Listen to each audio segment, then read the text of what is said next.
Bismillahirrahmanirrahim. Assalamualaikum warahmatullahi wabarakatuh. Alhamdulillahirabbil alamin wassalatu wassalamu ala asyrafil anbiya'i wal mursalin sayyidina Muhammadin wa ala alihi wa sahbihi ajma'in, amma ba'du. Sahabat beriman yang dirahmati Allah, syukur alhamdulillah kita bertemu lagi di channel ini. Pada kesempatan yang berbahagia ini, mari sejenak kita luangkan waktu kita untuk bersama-sama menyimak tausiah yang akan disampaikan oleh guru kita, Al-Ustaz Abdul Somad. Tentunya banyak sekali ilmu, hikmah, dan manfaat yang bisa kita jadikan pelajaran dalam kehidupan kita sehari-hari. Berikut ini mari kita simak bersama isi tausiah beliau. Selamat mendengarkan.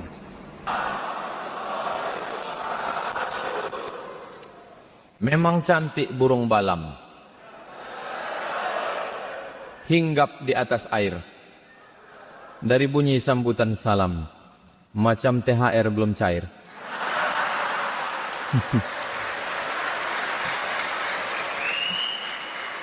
Sebetulnya tradisi berpantun itu, kalau saya renung-renungkan, hanya mencairkan suasana saja sebetulnya. Jadi saya misalnya sampai ke satu daerah, kita belum saling kenal, kaku kita. Jadi begitu berpantun, orang jadi senyum. Itu sebetulnya. Memang cantik kain katun. Kain katun bergambar rama-rama. Saya tak lagi berpantun, karena sudah dihabiskan Pak Danrem Wirabima. Nah, itu juga alasan kalau kita tidak mau pantun lagi. Jadi ada jurus-jurusnya juga itu. Jadi dengan dimulai dengan pantun itu suasana menjadi cair, orang pun senyum. Kalau saya tengok dari senyum ibu-ibu, bapak-bapak ini lepas, itu menunjukkan nggak punya masalah hidup. Dan kalau ditengok dari senyumnya itu nggak ada utang. Karena orang kalau banyak masalah, setengah mati kita pancing dengan pantun, senyum cuman agak tertahan senyumnya. Senyum sedikit aja. Tapi kalau ini Masya Allah, mudah-mudahan yang ada utang segera dilunaskan Allah Ta'ala. Banyak juga yang berutang.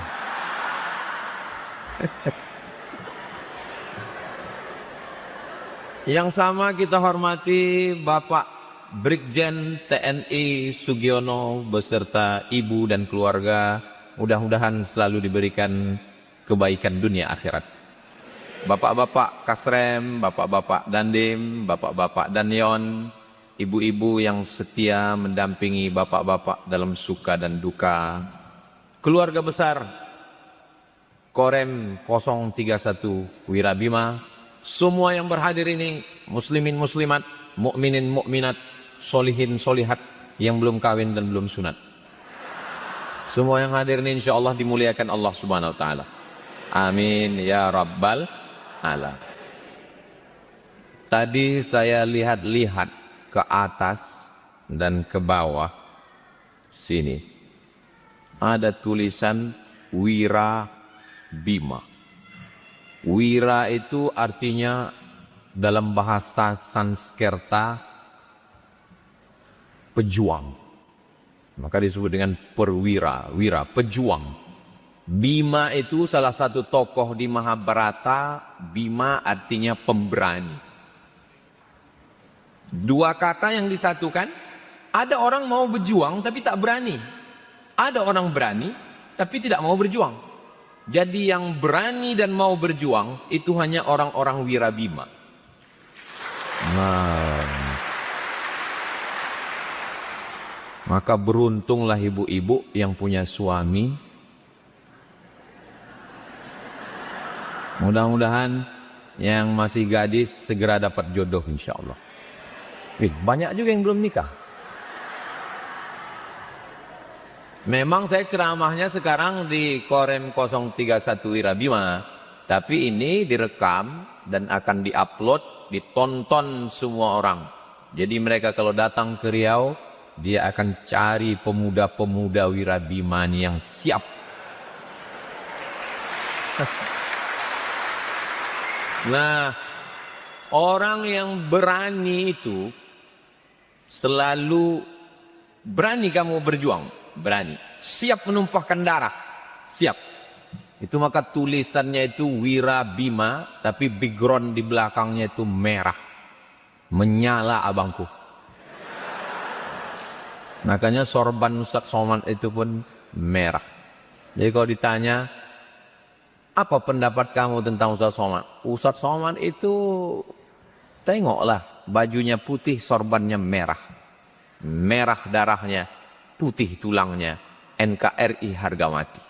Nah, gitu dia. Kalau Tuhan pergi ke Makkah, jangan lupa singgah ke Madinah.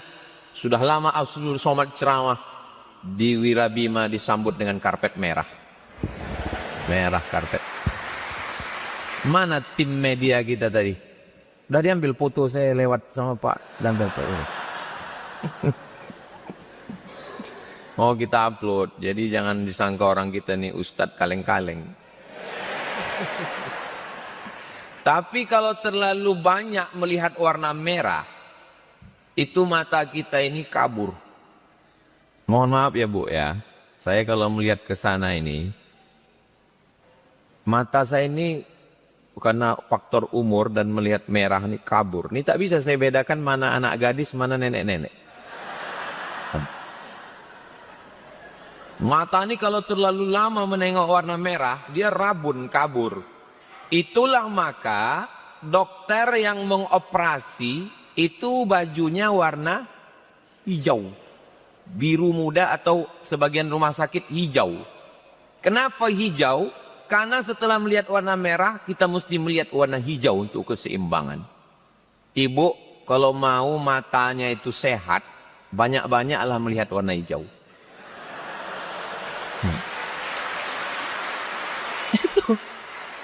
Itu bukan kata saya.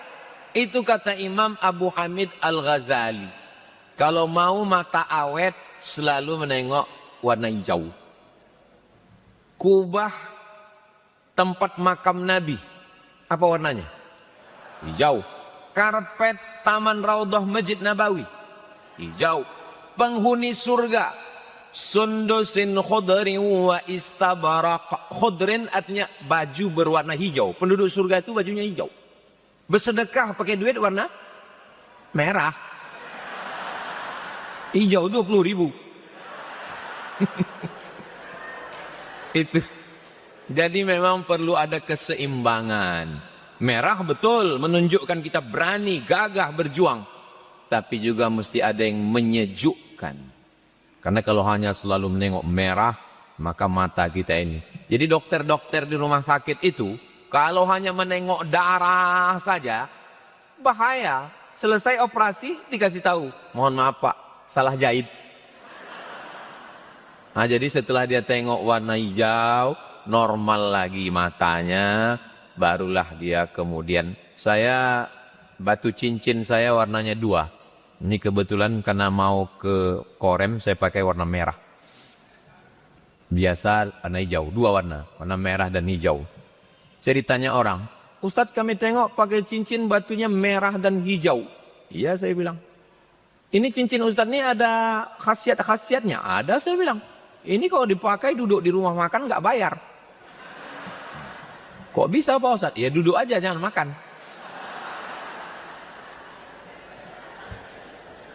Jadi warna-warna itu pun juga rupanya ada simbol-simbolnya. Sorban Nabi Muhammad SAW ada warna hitam, itu biasanya dipakai untuk perang. Ada warna putih, itu dipakai untuk sholat. Ada warna hijau dan ada jubah burdah warna merah. Nah, jadi warna-warna ini penuh dengan simbol dan makna. Dan mata kita pun indahnya melihat itu ketika berwarna-warninya dunia ini. Jadi warna ini bukan hanya sembarang-sembarang warna. Ada merah, ada hijau. Dan kalau kita lihat di sini, ada warna kuning. Saya waktu ceramah di satu daerah, nggak boleh sebut nama daerahnya, menjaga kode etik jurnalistik. Ustadz nanti tolong jangan pakai warna kuning. Saya pikir karena warna partai. Kenapa? Karena yang boleh pakai warna kuning hanya raja saja. Jadi ini dulu adalah wilayah kerajaan. Namanya Sultan Raja Kecik. Karena dia masih kecil, orang Melayu menyebutnya Raja Kecik. Yang dibaiat oleh datuk-datuk. Salah satunya Datuk Kampar dan datuk-datuk dari Minangkabau. Diangkatlah dia menjadi raja. Raja bahasa Sanskerta, bahasa Arabnya Sultan. Pada tahun 1723. Dialah raja pertama, namanya Raja Siak Sri Indrapura. Jauh di sana, lebih kurang 2 jam. Panjang umur, sehat badan. Kita akan adakan acara jalan-jalan pengajian ke Siak Sri Indrapura. Ongkos tanggung masing-masing. Ibu-ibu banyak sekali suka ke kerajaan Siak itu. Pas ditanya, ngapain ibu ke sana? Mau melihat wajah di cermin Sultan Pak Ustadz. Katanya awet muda. Pas ditengok, cuman bu? Bebelang Pak Ustadz. Muka putih, leher hitam. Rupanya salah skincare. Ustaz Somad ini kalau ceramah kadang menyinggung perasaan kita. Kunci mendengar ceramah Ustaz Somad itu satu, jangan tersinggung. Ada beberapa orang tersinggung, pulang, meninggal. Saya bukan karena saya, memang sampai umur. Nah, jadi kalau ada orang datang ke kerajaan Siak yang ada di Siak, mau nengok cermin yang dari kristal, mau naik ke tangga, ya bagus. Saya setiap tamu yang datang saya bawa ke sana. Tapi nilai yang paling penting kita ambil adalah bahwa Riau bukan diisi oleh orang utan, tapi diisi oleh orang yang punya peradaban. 400 tahun yang lalu Riau sudah punya kerajaan, punya panglima hulu balang, punya tentara, punya perdana menteri. Tapi begitu berjuang bersama Presiden Insinyur Soekarno, TNI, bekerja sama dengan umat Islam, maka Sultan Siak Sri Indrapura memberikan 11 juta gulden. Bung Karno, ini 11 juta gulden untuk berjuang. Akhirnya Siak bergabung dengan Negara Kesatuan Republik Indonesia. Jadi kalau ditanya orang Melayu ini tentang cintanya kepada Indonesia ini, makanya nama beliau di Riau ini diabadikan dalam 3. Jalannya, nama jalannya Jalan Sultan Syarif Kasim. Universitasnya UIN Suska, Universitas Islam Negeri Sultan Syarif Kasim. Nama airportnya Airport Sultan Syarif Kasim. Makanya kita kalau naik pesawat, begitu mau mendarat, prepare for landing, siap-siap mau landing. Langsung diumumkan, ladies and gentlemen, kepala bekudis, tempel semen. Tak lama lagi kita akan landing di Sultan Syarif Kasim II Airport. Dulu itu namanya Airport Simpang 3. Diresmikan oleh Presiden Kiai Haji Abdurrahman Wahid. Dalam kata sambutannya apa kata Gus Dur? Ini memang sudah tepat namanya Airport Sultan Syarif Kasim II. Sebelumnya namanya Airport Simpang 3. Masa airport namanya seperti pangkalan becak? Kita pun bangga. Coba dulu kalau disebut, kau mau mendarat kemana? Simpang 3. Sekarang kan bangga kita. Kau mau mendarat kemana? Kita mau mendarat ke Sultan Syarif Kasim II. Masya Allah. Saya melihat keranjang, itu biasanya diisi duit. Langsung tak normal jantung saya. Berdebar dia langsung. Sallallahu ala Muhammad. Sallallahu alaihi wasallam. Sallallahu ala Muhammad. sallallahu alaihi wasallam. Ya Nabi salam alaika, ya Rasul salam alaika, ya Habibi salam alaika, salawatullah alaika. Itu cara menenangkan hati kita kalau tiba-tiba hati kita susah melihat kotak infak. Ini Pak Ustadz mesti ada penjelasan transparansi Pak Ustadz. Mohon maaf ibu-ibu yang lupa bawa duit, masukkannya ada gitu cincin, gelang, rantai, anting, gelang kaki. Itu maka dibuat muat dia, nggak pakai tutup. Ini Ustadz Somad mesti jelas ini Pak Ustadz. Ini duit kami ini kemana perginya? Duit Bapak Ibu ini akan dibawa ke Simpang Bingung.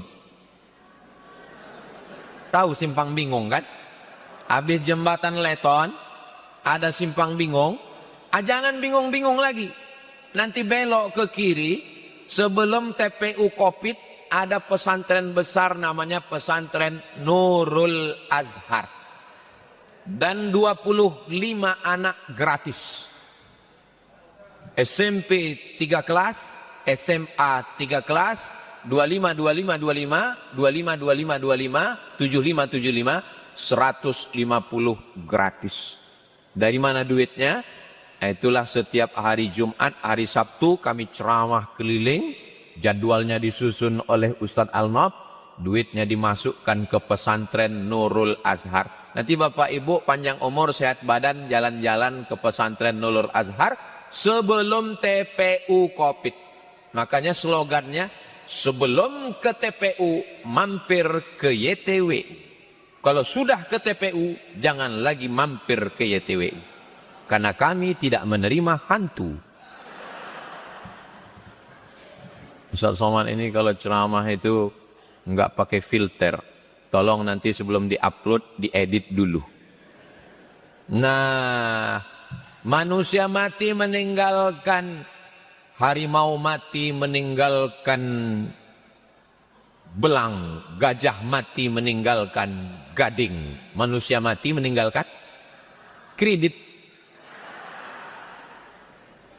Mobil kredit, motor kredit, rumah kredit, panci kredit. Satu-satunya yang lunas di rumah itu ibu lah yang lunas. Karena Pak Kua mensyaratkan aku nikahkan engkau dengan anakku dengan mahar sebentuk cincin emas tunai. Seandainya boleh kredit, bini itu pun kredit juga. Bini mati belum lunas. Kami sama Ustadz Al-Nob beserta Ustadz Hanafi pimpinan pondok pesantren beserta Bapak Ibu semua di keluarga besar Korem 031 Wirabima. Walaupun kita tidak hafal Quran, anak kita tadi hafal 25 juz. Berarti satu hari dia mengulangi hafalan 3 juz. Satu bulan dia hatam 3 kali.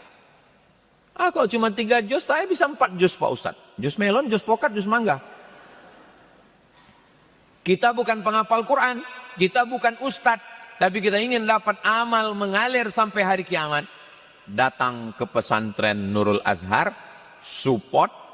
Saya mau setelah pengajian, berdatanganlah orang ke Nurul Azhar bertanya ke Ustadz Al-Nob dan ke Ustadz Hanafi. Mana kelas, mana asrama, mana toilet, mana yang mau. Bapak nanyanya mau bantu? Enggak, mau nanya aja. Bapak Ibu yang dimuliakan Allah Subhanahu wa taala. Berapa banyak orang Riau ini dulu yang kaya-kaya mati, pejabat-pejabat mati, orang-orang hebat mati, tapi nama yang harum, apa nama gedung tertua di Jalan Sudirman, namanya Gedung Kaharudin Nasution. Dan ternyata gedung kita ini pun namanya Gedung Kaharudin Nasution. Nasution itu artinya nasaktian, sakti orangnya. Alak hita sesudina. Ini membuktikan Riau ini walaupun warnanya warna kuning Kesultanan Siak, tapi dia tidak fanatik, hanya Melayu saja. Pekanbaru ini penduduknya 1,2 juta. Kalau siang. Kalau malam 1 juta. Yang 200 lagi pulang ke Kampar. Termasuk saya tinggal di Rimbo Panjang.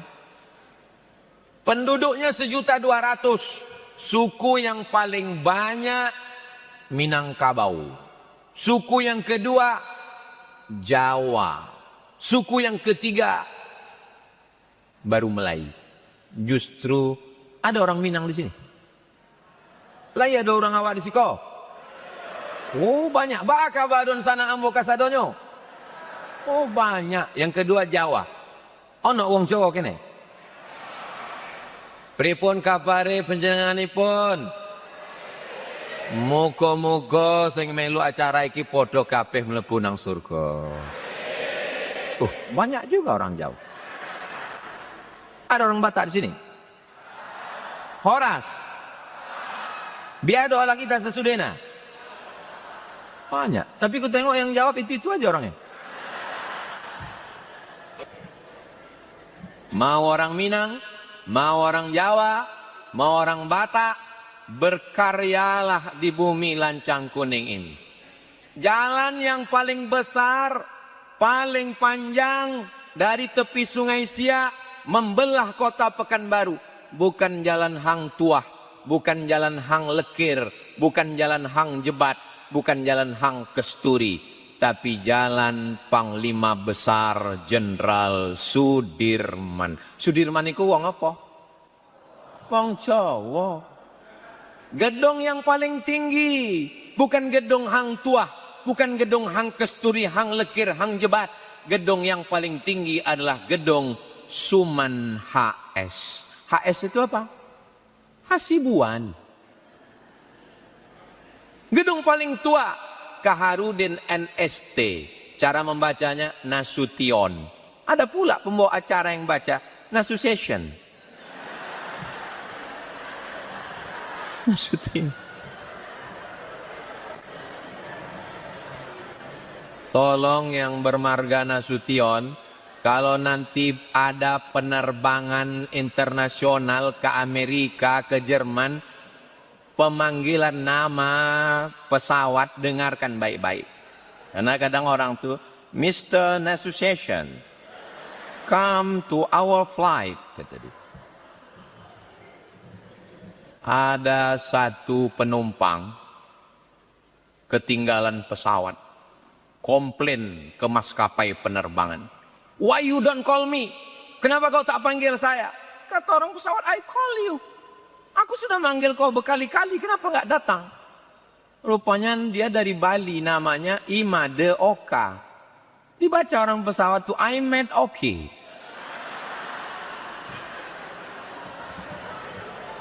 Gara-gara tulis, kenapa bisa ke situ pula pembicaraan kita? Sampai mana tadi kok membelok? Saudaraku dari Bali, kalian Hindu, tapi lihatlah di dekat airport ada vihara. Sebelum masuk airport belok kanan tengok vihara besar yang dibangun oleh Pemda Provinsi Riau. Itu Masjid An-Nur. Di depan Masjid An-Nur itu apa? HKBP, Huria Kristen Batak Protestan. Kalau acara Maulid Nabi, Isra Mi'raj, Nuzul Quran, tahun baru hijrah, penuh Masjid An-Nur. Ibu bapak bingung parkir di mana? Terbuka pintu HKBP, numpang parkir di sana. Tapi saya belum pernah parkir. Kalau saya parkir itu tengok jamaah. Ustaz Somad ada juga jadwal di sini gitu orang.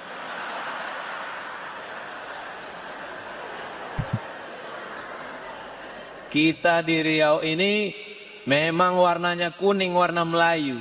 Tapi kalau kau berkarya, kau mau Jawa, kau mau Batak, kau mau Islam, kau mau Protestan, kau mau Hindu, kau mau Buddha, orang Melayu terbuka hatinya. Siapapun senang di sini. Riau ini tenang Pak Ustaz, sejuk. Bapak bilang Riau ini sejuk. Iya Pak Ustadz. Bapak udah lama di sini? Baru sebulan. Iya sebulan ini hujan Pak. Tapi 3 bulan lagi panasnya minta ampun. Memang cuacanya panas, tapi hati kita sejuk insya Allah. Amin ya Rabbal Alam. Ada gedung di Jalan Ahmad Yani, ruko, dinding ruko ini disiram cuka. Disiram cuka dinding itu tentu malam rapuh. Itu dinding ini mohon maaf kalau disiram cuka rapuh, didorong pakai tangan tumbang. Makanya kalau ada pesulap-pesulap yang bisa meninju dinding roboh, itu dari siram cuka. Rupanya mereka menyewa ruko, malam disiramnya cuka, di sebelah itu bank, mengambil duit bank. Ditangkap sama Pak Poltabes. Ditanya sama Poltabes, kamu orang mana? Dia pendatang, bukan dari Riau. Saya datang dari sana. Merampok di sini? Iya. Sudah lama? Sudah lama Pak. Kenapa Riau kau pilih? Riau ini enak Pak, menyejukkan dan menenangkan. Rupanya perampok pun suka juga di sini.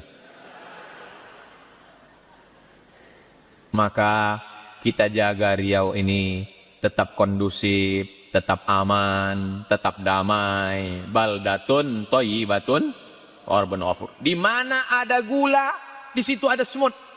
Riau ini manis. Kalau sudah manis, semut-semut berdatangan. Posisi Riau di tengah jantung Sumatera. Yang dari Sumatera Utara datang ke Riau. Yang dari Kepri datang ke Riau. Yang dari Sumatera Barat datang ke Riau. Jambi, Palembang datang ke Riau. Kata Pak Wali Kota, Pekanbaru ini kedatangan orang baru 1 bulan 1.000 orang. Berarti 1 tahun 12.000 orang datang, bawa anaknya 13.000, bawa istrinya 14.000. Berdatanganlah orang. Maka tugas bapak-bapak TNI untuk menjaga kedaulatan negara, mudah-mudahan Bapak diberikan kekuatan dan kesehatan selalu insya Allah.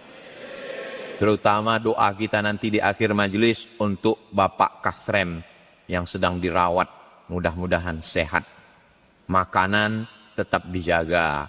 Ada yang mengatakan banyak takut makan kambing karena kambing itu katanya mengandung kolesterol.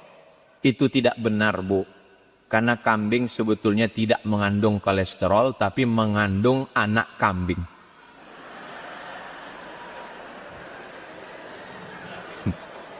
Saya tadi waktu masuk ke ruangan atas bersama Pak Danrem, begitu masuk ke ruangan langsung tercium bau harum semerbak. Yummy.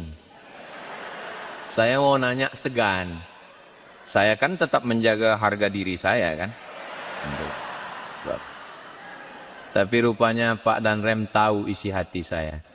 Seolah-olah beliau berkata, ku tahu yang kau mau. Kata beliau, Ustadz, kayaknya ada aroma-aroma makanan nih Pak Ustadz, katanya. Dalam hati saya, gua banget. Enggak saya cakapkan, saya kan profesor, masa saya jaim saya kan. Nah, habis itu datanglah bawa, saya tengok rupanya tekwan. Tekwan ini makannya cuma boleh ngambil sekali. Kalau 2 kali namanya tektu. Tekwan. Saya terus terang Pak, Bu, saya kalau nanti bertamu ke rumah Bapak Ibu, kasihlah makanan yang berkuah-kuah. Sup, tom yam, tekwan memang suka saya. Kenapa? Karena berkuah ini kita tak terlalu banyak mengunyah. Kanan kiri gul, kanan kiri gul. Cepat. Jadi efisiensi waktu. Jadi kalau banyak mengunyah 22 kali pula, Mak. Masya Allah, tabarakallah. Habis itu baru saya dibawa kemari. Kata Pak Danrem, mohon maaf Pak Ustadz, nanti kita turun ke bawah nih pakai tangga Pak Ustadz. Maksudnya Pak, kita nggak pakai lift, pakai tangga. Oh, memang saya dari Mesir dulu terlatih naik tangga. Sampai di Mesir, saya tinggal di lantai 9. Di Haisamin depan Aulat Ragab di atas. Pas saya sampai itu lift rusak. Tiap hari lantai 9. Jadi memang kenapa bapak-bapak tentara kita ini sehat? Ya itu karena nggak ada lift itu. Sehat. Saya banyak ditanya orang, ini Ustadz ini kayaknya jaga makanan ya. Dari dulu ketemu Ustadz kok nggak gemuk-gemuk katanya. Ustadz ini kayaknya suka lari ya. Saya termasuk orang yang tidak suka lari. Karena beberapa kawan saya yang suka lari itu saya lihat dia hanya ingin lari dari kenyataan. Adalah dokter kita di Batam. Ustadz Somad saya lihat kurus sekali katanya. Cobalah Ustadz minum ini supaya agak gemuk sedikit. Apa itu Pak Dokter? Minum pagi sekali, siang sekali, malam sekali. Apa itu Pak Dokter? Susu kental manis. Saya belilah 90 saset. Pagi sekali, siang sekali, malam sekali. Sebulan saya minum. Habis itu saya timbang, tak naik-naik. Pak Dokter, ya nggak naik timbangan saya. Oh, kalau gitu Ustaz terima aja. Berarti udah takdir Pak Ustaz. Nah, jadi saya kurus ini bukan karena olahraga, bukan karena banyak puasa sunat. Memang udah takdir. Hidup ini Bu, hidup ini Pak, sebenarnya hidup ini nggak berat. Yang berat itu adalah memikirkan cakap orang. Kurus kita, susah kali lah kau sama laki kau itu ya. Gemuk kita, pertumbuhan itu ke atas, bukan ke samping. Jadi mau gemuk, mau kurus, yang penting sehat. Gak usah ibu pikirkan. Hidup ini gak ribet, hidup ini gak jelimet, hidup ini gak payah. Yang payah itu adalah memikirkan cakap orang. Betul tak? Setuju semua orang. Nah, menjadi tentara dengan badan yang sehat, tapi di atas ini ada gambar bintang. Ketika malam gelap, tak tahu mana timur, mana barat, mana tenggara, mana selatan, sesat kita. Yang menyelamatkan kita adalah, oh nampak bintang. Bintang itu penunjuk jalan. Bintang selalu dijadikan sebagai simbol agama. Dan Islam memang memakai bintang. Makanya di atas masjid itu ada bulan dengan bintang. Karena bintang, Allah bukan bintang. Allah itu tidak bisa diserupakan dengan makhluk. Walam yakul lahu kufuwan ahad. Tapi ini adalah simbol Tuhan.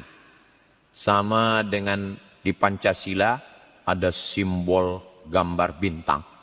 Zaman dulu orang-orang yang belum membaca mau mengambil kewarganegaraan Indonesia ketika kita sudah merdeka 1945, disuruh mengambil simbol.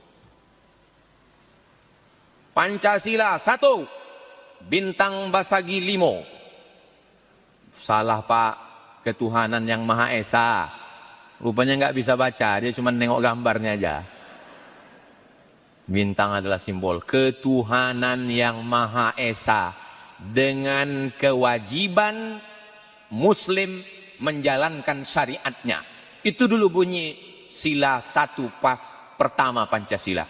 Saudara kita yang ada di timur, yang non-Muslim, merasa takut nanti kalau dijalankan syariat Islam ini nanti kita jadi susah karena ketidaktahuan.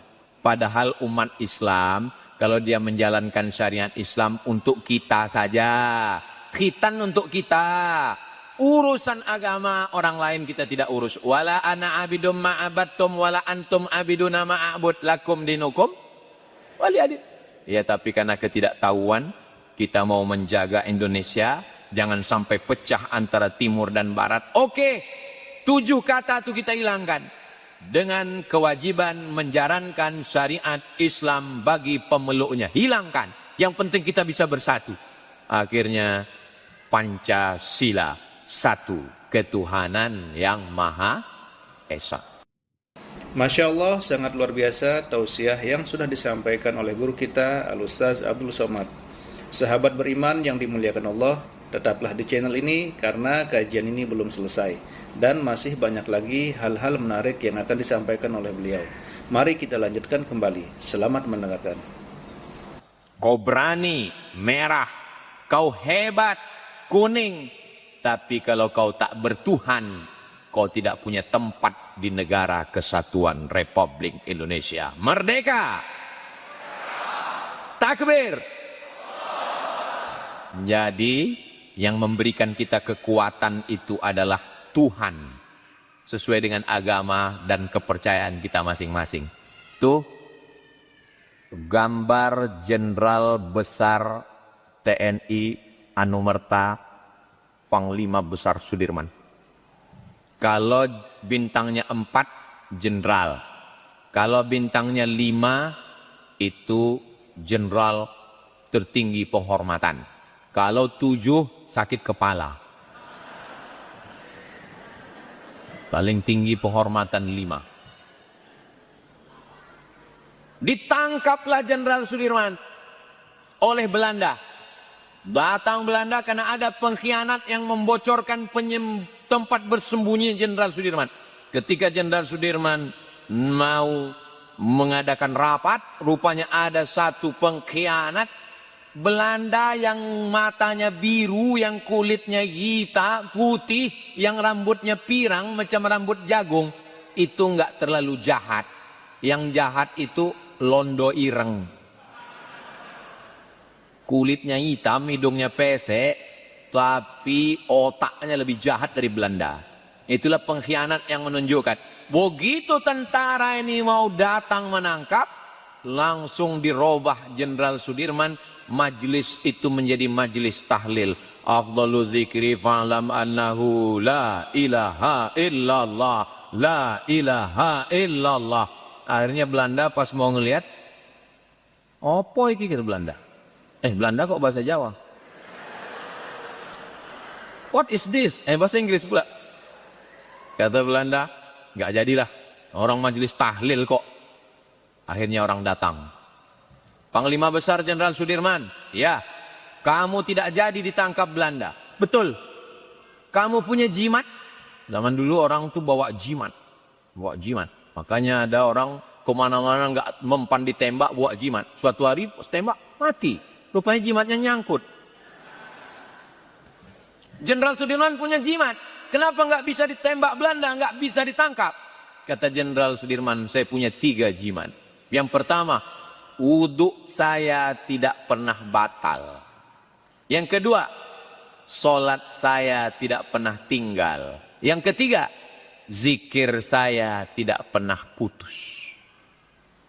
Jadi, bapak-bapak penerus Jenderal Sudirman, wudhu jangan pernah batal. Tapi jangan gara-gara wudhu nggak batal, nahan kentut sampai biru muka. Kalau mau kentut-kentut aja. Saya pergi ke rumah sakit, sebelah kiri, jalan, jalan apa namanya itu? Sampai di dalam ketemu dengan satu pasien, profesor. Bapak sakit apa? Saya bilang. Senyum deh. Sakit apa Pak? Saya bilang. Setelah tamu pulang, sudah sebulan saya nggak bisa kentut Pak Ustadz. Maka sejak itu saya nggak pernah saya tahan, asal kentut aja. Payahlah kami nih Pak Ustadz, kami tentara. Gimana kami mau ngambil air wudhu? Kami kan pakai ikat-ikat. Dalam ajaran Islam ada namanya massul khuffain, mengusap sepatu. Bapak dalam keadaan perang, genting, susah, payah. Maka kalau dia musafir 3 hari 3 malam. Tapi kalau tidak musafir, mukim sehari semalam. Subuh, wudhu biasa. Famsak, faghsilu wujuhakum, wa aydiakum ilal marafiq, siku. Wamsahu biru'usikum, kepala sampai telinga. Nanti pas giliran kakinya, pertama wudhu yang pertama, siram kakinya biasa. Habis itu pakai kaos kaki, pakai sepatu. Nanti kalau wuduknya batal, kakinya tinggal diusap saja. Dibasahi tangannya, lalu diusap sepatunya bagian atas. Mana tahu ditugaskan di tempat yang genting, namun sholat jangan pernah tinggal. Bakatnya diusap pada.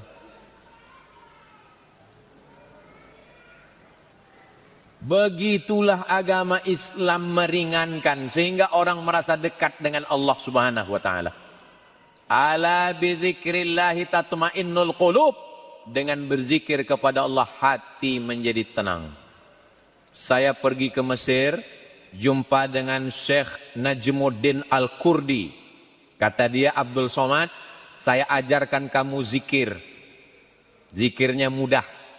Napasmu kan dua. Napas kita ini cuma dua. Satu tarik, satu hembus. Satu tarik, satu hembus. Kalau sudah berhembus nggak bisa ditarik, mati. Satu tarik, satu hembus. Maka waktu ditarik itu Allah. Waktu ditarik itu Allah. Tidak berbunyi, tidak bersuara. Tarik Allah. Allah, Allah, Allah, Allah. Sedang berhadapan dengan musuh. Sedang tiarap di tengah hutan. Sedang masuk ke dalam lumpur, sedang apapun, tarik nafasnya Allah, hembusnya pun Allah. Tariknya Allah, hembusnya pun Allah. Sehingga kalau mati di situ, matinya sebagai mati syahid, karena kalimat yang terakhir keluar dari mulut adalah Allah. Secinta-cintanya ibu dengan suami, kalau mati, kalimat yang terakhir mesti la ilaha illallah. Mana ada orang mati kalimat terakhirnya Mas Parno?